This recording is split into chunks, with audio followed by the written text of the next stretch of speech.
Welcome to our YouTube channel Satguru coaching classes. Aman sir. तो कैसे हैं आप सभी? उम्मीद करता हूँ एकदम अच्छे होंगे, है ना, ज़बरदस्त होंगे। तो अभी हमने पेडागोजी सेक्शन की वीडियोस आपको पोस्ट की थी, तो उम्मीद है आपको वो वीडियोस पसंद आई होंगी। और आज उसी टॉपिक को हम आगे बढ़ाएंगे और अपने इंग्लिश पेडागोजी को कंटिन्यू करेंगे। ठीक है, तो अभी एग्ज़ाम्स हमारे अराउंड द कॉर्नर यानी पास में आ गए हैं, है ना। तो रीड का एग्ज़ाम और कोई भी एग्ज़ाम सीटेट हो, तो हम इंग्लिश जो पेडागोजी पोर्शन है वो इसमें हम कवर करेंगे डेली। और उम्मीद करूंगा कि आपको ये वीडियोस बहुत पसंद आएगी, और अगर आपको पसंद आए तो वीडियो को शेयर करिएगा। चलिए शुरू करते हैं। देखिए आज हम करने क्या जा रहे हैं। आज का जो हमारा लेसन होगा वो प्रॉपर एएलएम के ऊपर होगा। देखो एएलएम क्या होता है, पहली बात तो ये एएलएम का मतलब होता है ऑडियो लिंगुअल मेथड, यानी ऐसा मेथड जिससे टीचिंग करवाई जाती है बच्चों को। ठीक है, देखो कुछ मेथड्स होते हैं, प्रिंसिपल्स होते हैं, मेथड्स होते हैं ना टीचिंग करवाने के इंग्लिश के। तो उन्हीं में से एक मेथड है एएलएम। एएलएम जो बेसिकली मेथड है ना, ये आप देखेंगे कि सेकेंड वर्ल्ड वॉर के टाइम पर ये इंट्रोड्यूस हुआ था। और इस मेथड का जो जन्म आप कह सकते हो वो बाहर हुआ था ना, इंडिया में नहीं हुआ है। तो आज हम करेंगे इसको पूरा पढ़ लेंगे, है ना। उसके बाद में हम कैरेक्टरिस्टिक्स पढ़ेंगे इसकी पूरी, की होता क्या है इसमें, कैसे बच्चों को पढ़ाया जाता है, ड्रिल्स क्या होती हैं। बेसिकली ये पूरा मेथड ड्रिल्स के ऊपर बेस्ड है। और ड्रिल्स क्या होती है, एक तरह से प्रैक्टिसेस होती हैं, एक तरह से टेक्निक्स करवाई जाती हैं बच्चों को। ठीक है, फिर हम इसके फ़ायदे और इसके नुकसान करेंगे। तो चलिए सबसे पहले इसके बारे में जान लेते हैं कि होता क्या है ये। देखिए, तो ALM is a method for foreign language. देखो इसको पढ़ लीजिए, मैंने आपके लिए ऑलरेडी ये सब कुछ बना रखा है। ALM क्या है, एक फॉरेन मेथड है। इसके अंदर बच्चों को लिसनिंग और स्पीकिंग के ऊपर फोकस किया जाता है। देखो हमारे को 4 स्किल्स के बारे में पता होना चाहिए, LSRW, है ना, कि LSRW क्या है, हमारी 4 स्किल्स है। तो इन 4 स्किल्स के ऊपर हमारे को नॉलेज होनी चाहिए। ये वीडियो मैंने पहले पोस्ट की थी, आप उसमें देख सकते हैं। तो बेसिकली जो प्रॉपर ऑर्डर होता है किसी लैंग्वेज को सिखाने का, वो होता है लिसनिंग पहले करवाई जाती है, फिर स्पीकिंग, और फिर रीडिंग एंड देन राइटिंग, है ना। यानी कि LSRW को फॉलो किया जाता है। बट यहाँ पर ऐसा नहीं है। यहाँ पर क्या है, यहाँ पर आपको दिखता है कि यहाँ पर बेसिकली प्रॉपर एक तरह से आप लिसनिंग और स्पीकिंग के ऊपर फोकस करते हैं, रीडिंग और राइटिंग को इंट्रोड्यूस ही नहीं करते। यानी इंट्रोड्यूस करते हैं बट तब करते हैं जब आपकी लिसनिंग और स्पीकिंग में पूरी कमांड हो जाती है। और ये थोड़ा इंडिया में लगाना थोड़ा सा मुश्किल है। ठीक है, ये मेथड काफ़ी हद तक डायरेक्ट मेथड के जैसा है। और इस मेथड में बस जो फ़र्क है वो ये है कि इस मेथड में प्रॉपर तरीके से बिहेवियरल साइकोलॉजी के ऊपर प्रिंसिपल्स बेस्ड है। ठीक है, किसके ऊपर? बिहेवियरल साइकोलॉजी के ऊपर। अब ये बिहेवियरल साइकोलॉजी होती क्या है ना, किस तरह से व्यवहार अध्ययन किस तरह से करवाया जाता है, उसके ऊपर बात करेंगे अपने। और फिर आगे बढ़ते हैं। देखिए प्रोफेसर चार्ल्स थे, मिशिगन यूनिवर्सिटी के एक स्कॉलर थे। उन्होंने क्या कहा था, उन्होंने कहा था कि इस मेथड में ना कंप्लीट इन्फॉर्मेशन नहीं है। तो उन्होंने इस मेथड के ऊपर काफ़ी हद तक काम किया, उन्होंने इस मेथड में काफ़ी प्रिंसिपल्स को इंट्रोड्यूस किया, जिसके बाद जाकर ये मेथड को एकदम बढ़िया बनाया गया। और काफ़ी हद तक ये मेथड पॉपुलर भी हुआ उस टाइम के अंदर, 1940-45 के दौरान ये काफ़ी पॉपुलर हुआ, है ना। देखिए वापस से पढ़ लेते हैं। Professor Charles fries worked on this method, he introduce the principles of behavioural psychology. वही वापस बात हो रही है ना, बिहेवियरल साइकोलॉजी के प्रिंसिपल्स को ऐड किया गया। किसने ऐड किया? अगर आपसे कोई नाम पूछे तो आप बिल्कुल नाम बता दोगे ना, नाम बताओगे, क्या नाम है? Professor Charles fries. तो इन्होंने इसमें ऐड किया था। अब देखते हैं प्रिंसिपल्स होते क्या हैं, ये प्रिंसिपल्स क्या है। सबसे पहला प्रिंसिपल है, जो लैंग्वेज लर्निंग है वो एक तरह से हैबिट फॉर्मेशन बना दी जाती है। देखो हमारे को अगर हिंदी बोलते हैं तो हमारे को आदत बन गई है हिंदी बोलने की, एक हैबिट है हमारी। हमारे को कोई याद नहीं करना पड़ता कि अगर मुझे हिंदी बोलनी है बाई चांस, तो मुझे याद करने की ज़रूरत नहीं है, मुझे बस एक तरह से हैबिट बन गई है। तो उनका भी मानना यही था कि जब हम इस मेथड से बच्चे को पढ़ाएं तो बच्चे को एक हैबिट बन जाए, है ना, बच्चा को एक आदत पड़ जाए कि वो इस तरह से लैंग्वेज को सीखे। ठीक है, कैसे करवाया जाता है? बेसिकली आपको थोड़ा सा इसकी हिंट देता हूँ। टीचर एक स्ट्रक्चर को बोलता है, कोई भी एक सेंटेंस बोलता है, और उसको बच्चे रिपीट करते हैं। रिपीटिशन ड्रिल इसके अंदर लागू की जाती है। रिपीटिशन ड्रिल क्या होती है? यानी बच्चे रिपीट करें बार बार। तो बच्चों को एक हैबिट डलवा दी जाती है कि आपको इसी सेंटेंस को बोलना है। आगे देखिए, language skills are learned better if they are practice orally. देखो ये क्या बोला गया, उनका मानना ये था इस बिहेवियरल साइकोलॉजी में कि लैंग्वेज स्किल्स को अच्छे से याद किया जा सकता है तब जब बच्चा ओरली इसको बोलेगा और इसको समझेगा, सुनेगा। यानी कि इसमें राइटिंग के ऊपर काम नहीं किया जाता, बच्चे को रीडिंग कम करवाई जाती है, बेसिकली करवाया क्या जाता है, उसको एक लिसनिंग करवाई जाती है, उसको बच्चे को कहा जाता है स्पीकिंग भी आप इसके ऊपर करें। ठीक है, अगला देखिए, वोकेबलरी जो है वो बेटर अच्छे से समझाई जाती है कंटेक्स्ट के अंदर। इसका मतलब ये है कि वोकेबलरी के सीधे सीधे वर्ड्स नहीं दिए जाते, वोकेबलरी को जस्ट इंट्रोड्यूस किया जाता है एक सेंटेंस के अंदर, ताकि वो बच्चा उस वर्ड को सीखे। देखो, उनका मानना ये था कि वोकेबलरी को याद किया जाएगा तो सिर्फ और सेंटेंस के तौर पे किया जाएगा, यानी कि आप अकेले अकेले वर्ड्स को याद नहीं करेंगे। जैसे हम नॉर्मली बोलते हैं ना कि बेनिफिट्स का मतलब फ़ायदे होता है, तो इसको हम यूज़ करेंगे बाद में, नहीं। उनका मानना ये था कि एक प्रॉपर सेंटेंस दिया जाए, है ना, उसके उसके अंदर हम इसको समझेंगे कि बेनिफिट्स होता क्या है। तो उसके बाद में चौथा जो ये सबसे मेन है, चौथे वाला जो आपका है ये सबसे मेन है। देखो, इनका मानना था कि मिस्टेक्स को ना अवॉइड किया जाए। क्या किया जाए? अवॉइड किया जाए। और क्यों अवॉइड किया जाए? क्योंकि एक ये बैड हैबिट बन जाती है इन फ्यूचर, आने वाले टाइम के अंदर ये एक बैड हैबिट बन जाती है, इसलिए मिस्टेक शुड बी अवॉइडेड। ठीक है, और ये आने वाले समय में बैड हैबिट बन सकती है, इसलिए बच्चे को मिस्टेक करने ही नहीं दी जाती। देखो, क्यों नहीं करने दी जाती? अगर आप समझिए इस तरह से, सपोज मैं अगर क्लास में पढ़ा रहा हूँ ALM मेथड से, तो मैं कुछ इस तरह से पढ़ाऊंगा, यानी कि मैं उनको बच्चों को सेंटेंस दे रहा हूँ खुद से, है ना। उसके बाद में उनको बोल भी रहा हूँ कि यही बात आपको बोलनी है, इसमें चेंज नहीं करना है कुछ भी, आपको बस वही बोलना है जो मैंने बोला। तो इसमें क्या होगा, मोस्टली बच्चे क्या करेंगे, वही मेरी बात को दोहरा देंगे, मुझे मिमिक करेंगे, है ना, मुझे इमिटेट करेंगे, यानी मेरे को दोहराएंगे, रिपीट करेंगे। तो इसमें बच्चों से मिस्टेक होना बहुत मुश्किल है। बच्चा एकदम सेम टू सेम सेंटेंस बोल देगा, इजीली सेंटेंस को बोला जाता है। और इसमें बच्चों के आउटपुट और इनपुट के ऊपर कंट्रोल किया जाता है, यानी कि बच्चे को अपनी तरफ से क्रिएटिविटी करने का बिल्कुल भी मौका नहीं मिलता। तो आप ये कह सकते हैं कि ये मेथड थोड़ा सा नुकसानदायक है। आगे पढ़ेंगे इसको, ठीक है।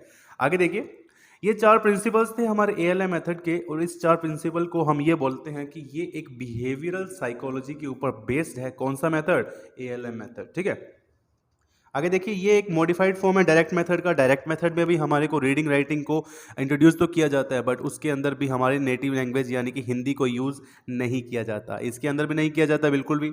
और आगे देखिए, ये मेथड कब आया था? ये मेथड आया था USA से सेकेंड वर्ल्ड वॉर के दौरान। इस मेथड को हम मिशिगन मेथड भी कहते हैं और आर्मी मेथड भी कहते हैं। देखो, आर्मी मेथड क्यों कहते हैं इसको, ये जब मेथड आया था तो उस टाइम पे वर्ल्ड वॉर के टाइम पर एक लैंग्वेज सिखाने का एक तरीका चाहिए था कि हम ज़्यादा से ज़्यादा सेनानियों यानी आर्मी के पीपल को, है ना, आर्मी वाले लोगों को हम एक लैंग्वेज सिखा सके। तो उस तरीके से इसको इस मेथड से उनको सिखाई गई थी लैंग्वेज।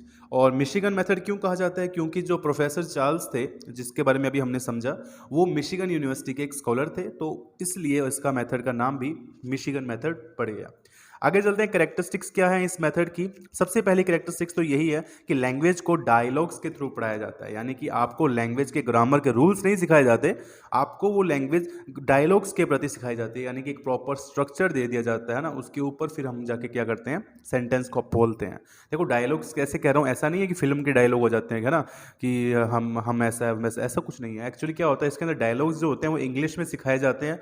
नॉर्मली डायलॉग्स इस तरह से, जैसे मैं आपको ये बोल दूं कि I want to play cricket, अब मैंने प्रॉपर ये सेंटेंस बोल दिया बच्चों को कि I want to play cricket. अब बच्चों को बोलूँगा कि आप इसको रिपीट करो, आप इसको दोहराओ, बार बार बोलो इसको। वो बच्चे बोलेंगे sir ji I want to play cricket, I want to play cricket. इसका मीनिंग भी बता दिया जाता है बच्चे को, है ना। उसके बाद में बच्चे को क्या किया जाता है, बच्चे को स्लॉट सब्स्टिट्यूशन कहा जाता है कि आप एक काम करिए, आप क्रिकेट की जगह पर लूडो लगाइए, है ना। तो बच्चे क्या करते हैं, I want to play ludo, I want to play ludo. इसी तरह से जितने भी बच्चे होते हैं क्लास में, 10 15 20 बच्चे, जितने भी बच्चे होते हैं, हर एक से ये सेंटेंस बुलवाया जाता है और इस सेंटेंस के ऊपर मास्टरी करवा दी जाती है। एक तरह से इस मेथड में ना मास्टरी के ऊपर काम किया जाता है, बहुत ज़्यादा ओवरलर्न करवाया जाता है बच्चे को। और आप ये समझिए कि जितने भी बच्चे बैठे हैं उन सभी से हर एक तरह से सेंटेंस बुलवाया जाएगा, बट सभी में आप जो आपका ऑब्जेक्ट है ना, जो सब्स्टिट्यूट कर दिया जाएगा। जैसे मैंने बोला क्रिकेट, तो कोई बोलेगा लूडो, कोई बोलेगा चेस, तो सभी बोलेंगे I want to play chess, I want to play cricket. तो नॉर्मली ये जो स्ट्रक्चर है पूरा, I want to play cricket, ये एक डायलॉग है। ये क्या है, एक डायलॉग है। इसका कोई अलग से ग्रामर नहीं सिखाया जाता, बट हाँ, इसको नॉर्मली बोला जाता है। बच्चा खुद से खुद इसको ग्रामर को एक्वायर करता है और इसको बोलना शुरू करता है। ठीक है, आगे चलते हैं। In this method language is taught through dialogues like to give a sentence on a particular structure. उम्मीद करता हूँ ये वाला आपको पॉइंट अच्छे से समझ आ गया होगा। आगे चलते हैं। No use of theoretical grammar. देखो, वही बात वापस से रिपीट होगी कि थ्योरेटिकल ग्रामर को बिल्कुल भी यूज़ नहीं किया जाता। थ्योरेटिकल ग्रामर यानी कि जैसा हम GT मेथड में पढ़ते थे, ग्रामर कम ट्रांसलेशन में, उस मेथड में बच्चों को ग्रामर को इंट्रोड्यूस करके ग्रामर को पढ़ाया जाता था, यानी रूल्स पढ़ाए जाते थे। बट इस मेथड में ऐसा नहीं है। इस मेथड में क्या होता है, एक प्रॉपर स्ट्रक्चर बोला जाता है, उस स्ट्रक्चर के ऊपर बच्चा उस सेंटेंस को बोलता है बार बार और वो सीख जाता है। तो ग्रामर अलग से नहीं सिखाया जाता, एक सेंटेंस के अंदर ही करवाया जाता है और वो सेंटेंस खुद से ही बच्चा सीखता है। ठीक है। No use of theoretical grammar, child acquired the grammar itself after saying sentence. जैसे ये यहाँ पे एग्जांपल लिखा, ही वाज प्लेइंग लूडो, ये एक प्रॉपर डायलॉग है। अब इसके अंदर बच्चों को बोला जाएगा कि आप इसको रिपीट करो, इमिटेट करो। इमिटेट करना मतलब कि रिपीट करना, दोहराना उस चीज़ को। और उनको क्या कहा जाएगा कि लूडो की जगह आप क्रिकेट का यूज़ करो, लूडो की जगह इसका यूज़ करो। तो बच्चों से ना एक प्रॉपर स्ट्रक्चर याद करवा दिया जाता है बच्चों को। बच्चा इन फ्यूचर कभी भी ऐसा सेंटेंस आएगा तो वो बोल देता है चुप करके अपने आप से, क्योंकि रट्टू तोता बन जाता है एक तरह से ना, जो बोलेंगे वही बोलता है। तो इस तरह से ये मेथड में पढ़ाया जाता है। आगे देखते हैं। The teacher presents the correct model of a sentence and ask the students to repeat. कुछ नई बात नहीं है, एक अच्छा सा एक करेक्ट मॉडल दिया जाता है सेंटेंस का, एक स्ट्रक्चर रिप्रेजेंट किया जाता है बच्चों के सामने, है ना। उसको बच्चा क्या करता है, रिपीट करता है, बार बार रिपीट करता है। नेक्स्ट देखते हैं।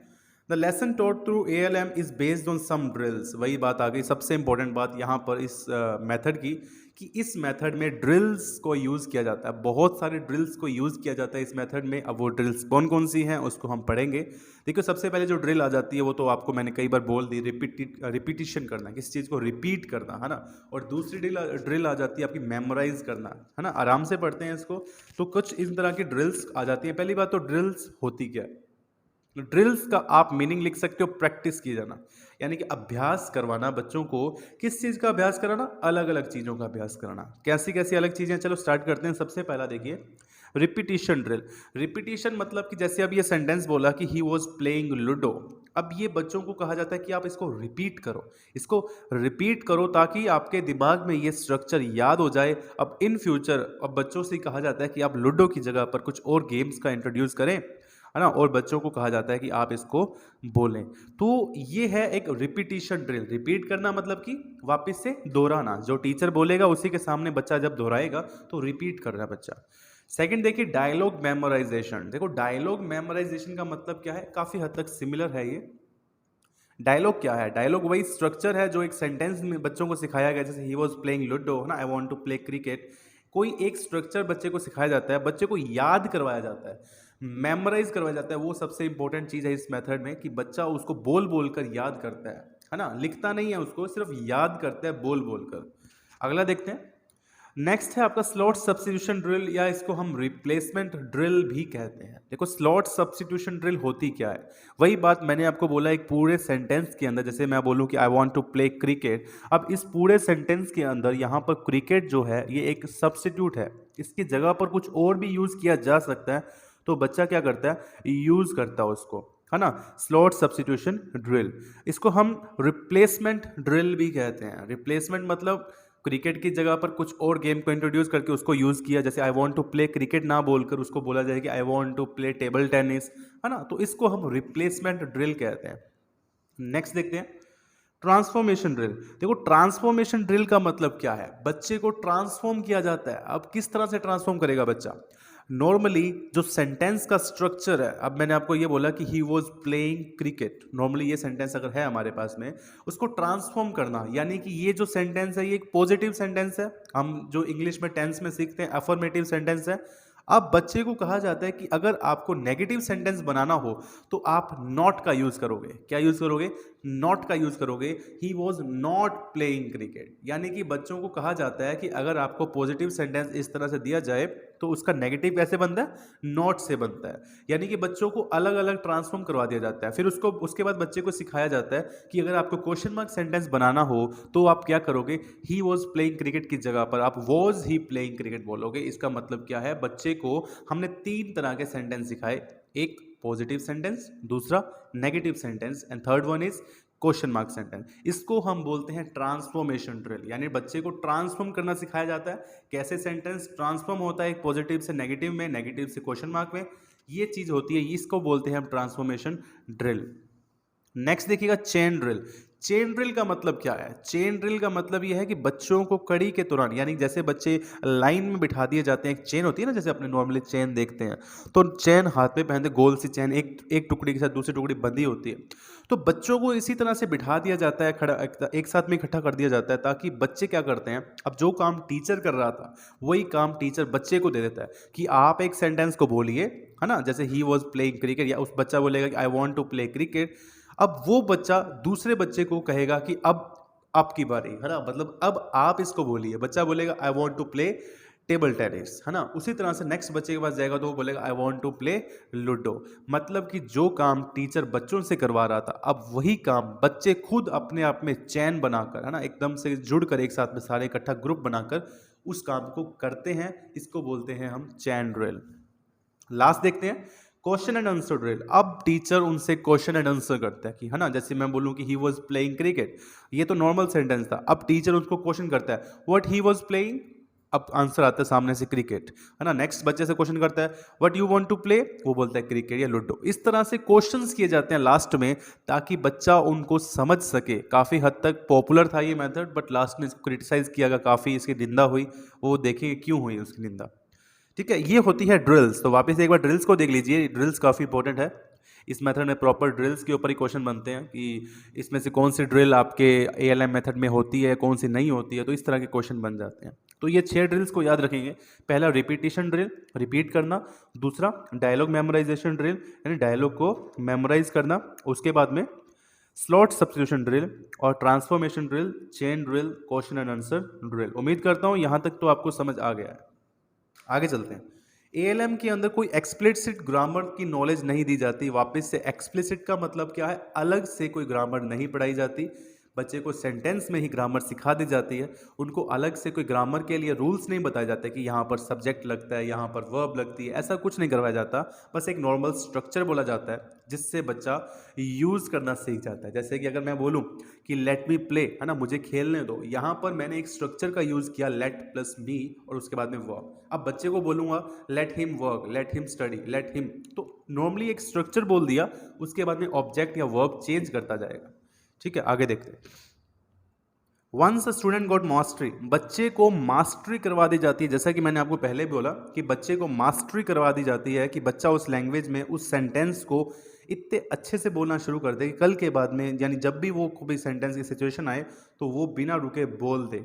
ठीक है, और स्पीकिंग को और जो आपकी लिसनिंग है, इसको शुरुआत में इंट्रोड्यूस किया जाता है। और वही बात, दो स्किल्स पीछे आपकी छूट गई है, कौन कौन सी, रीडिंग एंड राइटिंग, इसको बाद में इंट्रोड्यूस किया जाता है। तब इंट्रोड्यूस किया जाता है जब बच्चा लिसनिंग और स्पीकिंग के ऊपर मास्टरी हासिल कर लेता है। तो ये एक पॉइंट आपको बताना काफ़ी ज़रूरी था।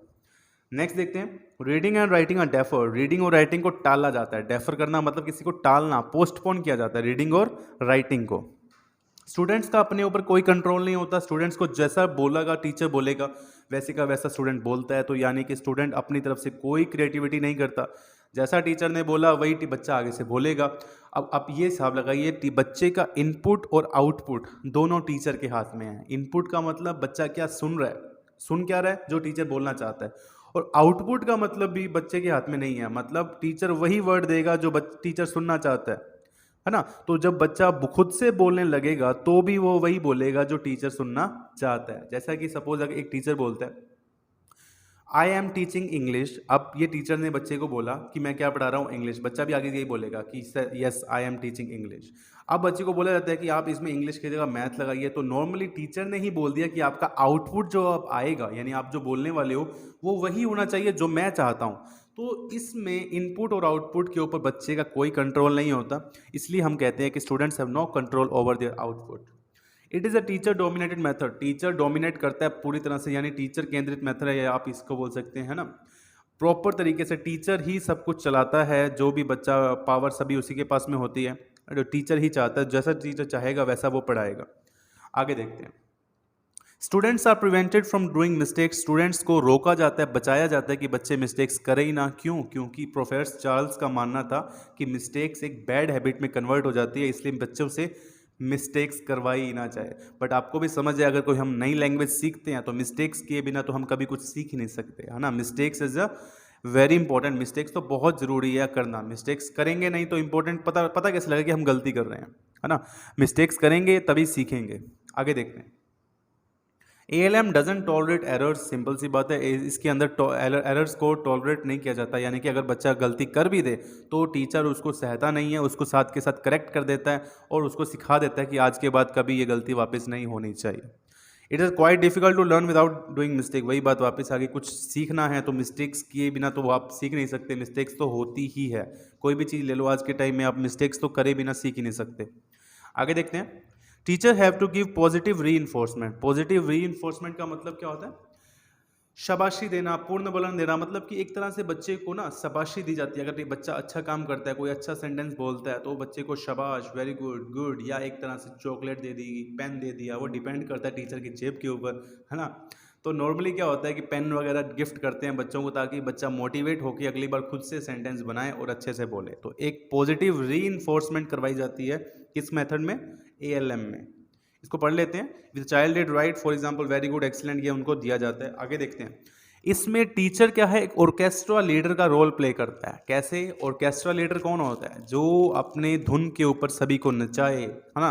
वो जो डीजे वाले होते हैं ना, डीजे वाले बाबू, एग्जैक्ट उसके ऊपर, मतलब एक टीचर ही कंट्रोल करता है बच्चा क्या बोले क्या सुने। तो एक टीचर का रोल कैसा है इस मेथड में? ऑर्केस्ट्रा लीडर की तरह। तो आपसे क्वेश्चन अगर पूछ ले कि ऐसा कौन सा मेथड है जिसके अंदर टीचर एक ऑर्केस्ट्रा लीडर का रोल प्ले करता है, तो उसमें 4 मेथड दिए गए होंगे, आपको कौन सा चूज करना है? ALM यानी ऑडियो लिंगुअल मेथड। नेक्स्ट देखते हैं। In audio lingual method the main purpose to learn language is communication. देखो यहाँ पर जो मकसद है ना एक लैंग्वेज सिखाने का, ALM क्यों पढ़ रहे हैं हम? ALM हम इसलिए पढ़ रहे हैं क्योंकि बच्चों को कम्युनिकेशन करना सिखाना है। अगर आप बच्चों को कम्युनिकेशन करना सिखा दोगे तो बच्चा इंग्लिश बोलना शुरू कर देगा, यानी कि वो एक दूसरे से जब बात करना शुरू कर देगा तो ईजी हो जाएगा। बट ऐसा नहीं होता है, यानी कि रीडिंग और राइटिंग करवाना भी ज़रूरी होता है। एक प्रॉपर मेथड वही होता है जिसमें LSRW यानी listening, speaking, reading and writing चारों को इक्वली इंपॉर्टेंस दी जाए, जबकि इस मेथड में तो ऐसा नहीं होता है, यानी रीडिंग और राइटिंग पर बिल्कुल भी फोकस नहीं किया जाता। आगे करते हैं। It doesn't care on the secondary skills. Secondary skills कौन सी होती हैं? वही रीडिंग और राइटिंग, है ना। प्राइमरी स्किल्स के अंदर जिसमें हम सुनने की बात करते हैं और बोलने की बात करते हैं, बट सेकेंडरी स्किल्स रीडिंग और राइटिंग के ऊपर फोकस नहीं किया जाता। There is much importance given to the pronunciation. देखो प्रोनाउंसिएशन के ऊपर काफ़ी इंपॉर्टेंस दी जाती है। इसका मतलब ये है कि बच्चों को एकदम ऐसा बुलवाया जाता है, उम्मीद की जाती है कि बच्चा एक नेटिव स्पीकर की तरह बोले। अब देखो स्पीकर्स जो होते हैं, नेटिव स्पीकर क्या होते हैं? जिनकी मदर टंग इंग्लिश होती है उनको हम बोलते हैं नेटिव स्पीकर्स। जैसे कि सपोज ब्रिटिशर्स हैं, इंग्लैंड के जो लोग हैं, अमेरिका के जो लोग हैं, उनकी मदर टंग ही इंग्लिश है, जो उनकी टंग है वो इंग्लिश में इतना स्मूथली बोलते हैं। तो इस मेथड में भी टीचर यही एक्सपेक्ट करता है कि बच्चा भी उसी लैंग्वेज में बोले, यानी उसी तरह बोले जैसे अंग्रेज बोलते हैं। तो नॉर्मली आपको ही पता है ये चीज़ करना बहुत मुश्किल है ना, इतना इजीली नहीं है। इसको करवाने के लिए सबसे पहली बात तो टीचर को भी वो प्रोनाउंसिएशन आनी चाहिए, है ना। टीचर शुड नो किस तरह से वो बोलते हैं। और आपको पता है इंडिया का हाल कैसा है ना।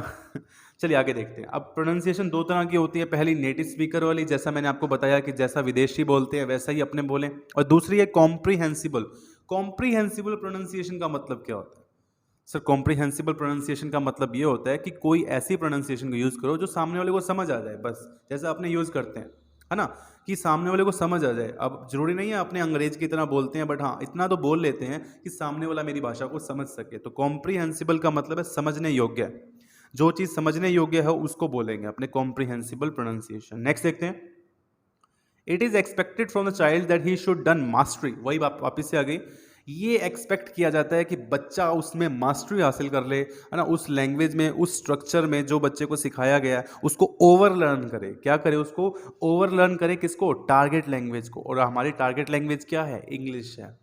नेक्स्ट देखते हैं। The ALM does not prepare the learners to use target. वही वापस से बात आ गई कि ALM मेथड जो है वो टारगेट लैंग्वेज को रियल लाइफ सिचुएशन के अकॉर्डिंग नहीं पढ़ाता। मतलब कि बच्चे को कुछ स्ट्रक्चर्स याद करवा दिए जाते हैं, बट आपको भी पता है इंग्लिश में कितने स्ट्रक्चर्स हैं। मतलब कि नॉर्मली बच्चे को सिर्फ रटवाया जाता है। तो जब बच्चा रियल सिचुएशन में जाता है, यानी बाहर जाता है, बाहर की दुनिया में, तब उसे कुछ अगर सेंटेंस बोलना पड़ जाए जो टीचर ने नहीं सिखाया, तो उस टाइम पर बच्चा बहुत डीमोटिवेट होगा, बच्चे से बोला नहीं जाएगा। तो ये एक तरह से सबसे बड़ी डीमेरिट है इस मेथड की, कि रियल लाइफ सिचुएशंस के अकॉर्डिंग बच्चे को बिल्कुल नहीं सिखाया जाता है, एक तरह से रट्टू तोता बना दिया जाता है, जो बोलें वही सीखो। तो बच्चा काफ़ी डीमोटिवेट हो जाता है इस बात से।